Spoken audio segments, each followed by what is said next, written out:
All right, ladies and gentlemen, coming to the stage right now, Ron Beau.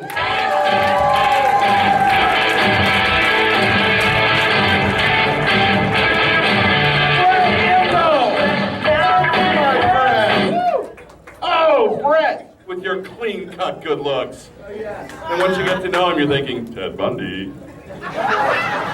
Honest to God, I did shoot a pilot today for TLC, disproving the name as the learning channel. Yeah, thanks. It was completely bizarre. And I'm not making this up. The working name for the show is Psychic Matchmaker. Yes. They're shooting like the interview segment. They go, tell us your name and where you're from and how old you are. And I go, well, I'm Ron Beau and I'm 50 years old and I'm originally from San Francisco. And they said, that was great. Let's do it again, except you're 48 and from Fort Lauderdale. Reality television. It's so awesome. It was a bizarre experience. And it's nice to see Paul up here. I haven't performed with him for a while. I love to see him do a Hitler joke because he looks like an extra from Schindler's List. Dude, eat a Happy Meal, okay? Carbs are your friend. Jeez. So it's so nice. A lot of you are going into social work to help the less fortunate by becoming one of them. You're gonna make nothing, really. On your way to work, you're gonna stop at Starbucks just to see people that make more money than you. Oh, truth hurts. Truth hurts. Hey, come on, I don't make as much since I quit the Chippendales, so I know how it is. Paper cuts, it was awful. So, nice venue, I haven't been here before. Terrible parking. Did you see? You can't park. And I am obviously old, fat, and lazy. So I come down here and I'm driving around and I'm not walking that far when I'm not getting paid, okay? So I pull up right out front, I park in a handicap spot. Yeah, I know. I'm getting out of the car. Some woman yells at me, what's your handicap? I scream, Tourette's, you fucking bitch! Yeah, it's gonna be one of those nights. Oh my God. So what's been going on lately? I've been on a vacation. I was looking on the web. I see some great fares from Malaysia Airlines. They're all one way. I don't know. I was reading the newspaper. Oh wait, you guys are young. A newspaper is like a website for old people. You wouldn't know, I don't know. I'm reading the newspaper and I don't read it very carefully. For months, I thought they'd legalize gay marijuana, honestly. So yeah, it'll sink in. So yeah, I'm reading the newspaper. And I like to read crime stories, so I usually turn to the sports.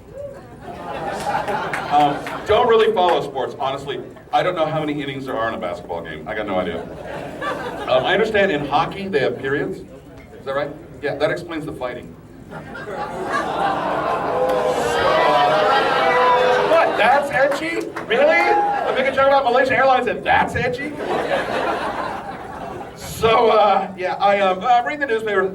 I see, back in the news, George Zimmerman. Look, man, I don't wish death on anybody, but would somebody kill that cracker, please? I'm so sick of him. I mean, first I saw his wife left him. Ooh, who would leave a great catch like that? Now he's like selling autographs at gun shows. Yeah, maybe he can go on a tour with OJ to knife shows. Jeez, what's up with him? And that case was so sad. That kid was 17. 17. I mean, I did a lot of stupid things at 17. 17 is too young to die. Dear God, at 17, you can't even legally have sex, according to my probation officer. Hey, don't judge me. It's not my fault that dogs like peanut butter. Okay? Yeah, I'm only performing here because it's 1,000 feet from the nearest school or park. So, yeah, no, that poor kid, I wish his father had given him the advice my old man gave me at that age. If you're in an unfamiliar neighborhood at night and a strange man is following you, just keep walking and don't look black. Hey, I didn't make this racist state, I just live here, okay? Don't blame me. I'm originally from San Francisco. And to answer your next question, no, I'm not gay. I'm not even happy. Grew up with a lot of gay people, though. I probably created more lesbians in summer softball league. I had a coworker who was a trans fat. You familiar with trans fats? That's where you have the surgery to reassign your gender, but the person is so fat nobody can tell. Actually, I had a coworker who was a transgender. Went from male to female. Went from Mike to Michelle. And I asked her afterwards, like, what was like the most difficult part of that transition? Because it's a life-changing thing. I said, what was the hard part? Like when you started getting the hormone therapy and you had to start living as a woman? And she said, no. And I said, well, was it? I mean, I hate to be a delicate, but like when they cut off your penis. She goes, that wasn't the worst part. I said, what was? She goes, when they cut off 15% from my salary. I don't make this, girl.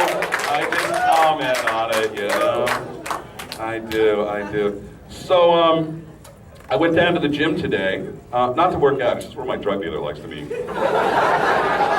And, and I don't smoke pot anymore. I don't smoke any less. It's just kind of the same thing.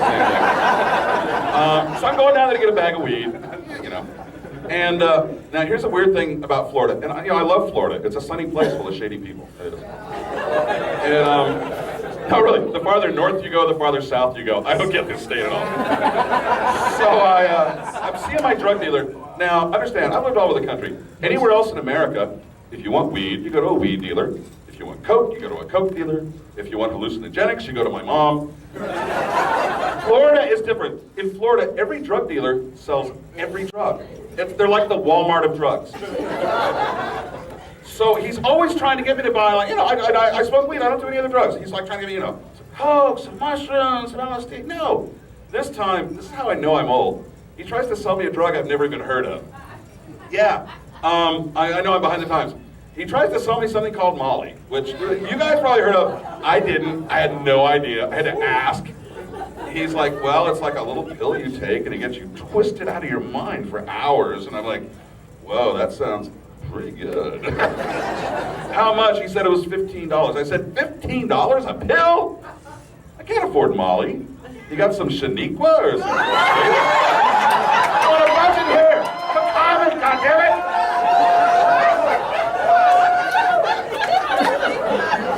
Oh, I'm an evil man.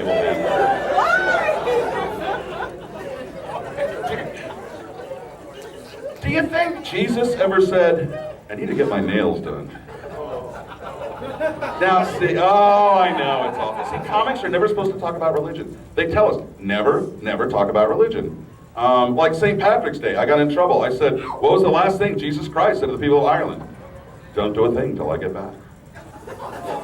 But you're not supposed to talk about religion. And see, I hate that because I wasn't raised in a religious tradition. I'm an atheist. And, yeah, I know. And don't get me wrong, Christians. I mean, if you can't understand science, that's okay. It doesn't make it wrong. Personally, I don't get some things about the Christian religion. Take the 10 Commandments. I like the concept. It's a good idea. Simple list of rules. Don't kill, don't steal. Cool. Do you think somewhere within the list of the 10 Commandments, they could have found room for one that said, don't fuck children?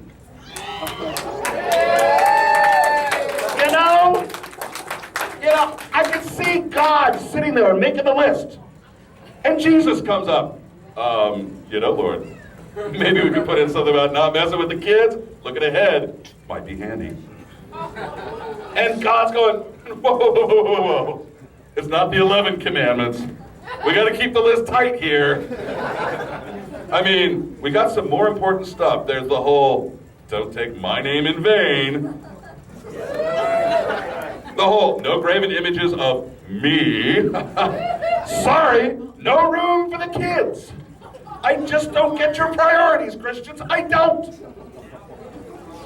And it's funny, the first time I did that bit, it was just recently. Right after I tried to balance it out, so I tried to make a joke about Muslims, I blew up in my face.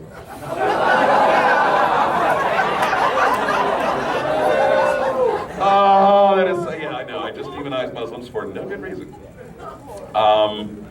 But hey, I'll just demonize the whole Judeo-Christian thing. So yeah, I'll end on a little note. I've been trying to get used to Florida. I've been trying to try like traditional Florida things. So the other day I was down in Little Haiti. I tried some Haitian food.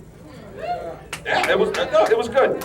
The only problem was 20 minutes after I ate Haitian food, I had the urge to drive a cab. All right, guys, you have been a wonderful audience. Let me tell you, and the audience makes all the difference. Recently, seriously, I recently did a show up in Boca, and like you guys know Boca, it's like an episode of The Walking Dead up there, right? Oh, except in The Walking Dead, you see one black guy. So I'm up in Boca, and the audience is awful. They're like draining the life out of me. They're depressing. They have no energy. I felt awful. Let me tell you, I stood on that stage, I looked at that audience, and I said to myself, I am never doing another show at a hospice. All right, guys, have a good evening.